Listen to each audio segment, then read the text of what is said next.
আমাদের হাউসে সাউন্ড সিস্টেমটা, আমরা তো আরও 2বার পার্লামেন্টে এসেছি, আপনিও আরও 3বার পার্লামেন্টে এসেছেন, তো এত বড় একটা বোঝা মাথার উপরে দিয়ে আমরা এখানে এই 1 ঘন্টা 2 ঘন্টা বসা সবার জন্য কষ্টকর হচ্ছে। এটা ছাড়া যাতে করে একটা সাউন্ড হয়, 91 পার্লামেন্টে দেখলাম আমরা এটা ছাড়াই পার্লামেন্ট চালাইছি। 2001 সালেও 4 দলীয় জোটের সময় হয়েছে।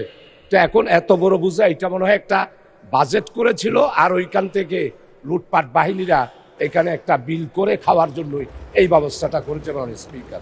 এই জন্য সাউন্ড সিস্টেমটা সুন্দর করার জন্য আপনার নেতৃত্বে সুন্দর করে এই হেডফোন, একদম সিম্পল হেডফোন দিলে আমরা শুনতে পাই, এত বড় বোঝার দরকার নাই।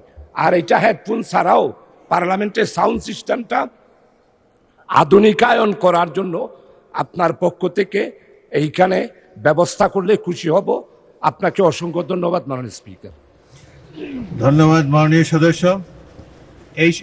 এই সুযোগে আমি আমার এলাকাবাসী ভোলার লালমোহন এবং তজুমউদ্দিনের সাধারণ মানুষকে ধন্যবাদ জানাতে চাই।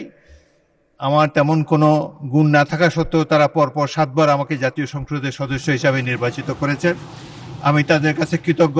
আপনি যেটি তুললেন এই বিষয়টি আমরা বিবেচনা করে দেখব।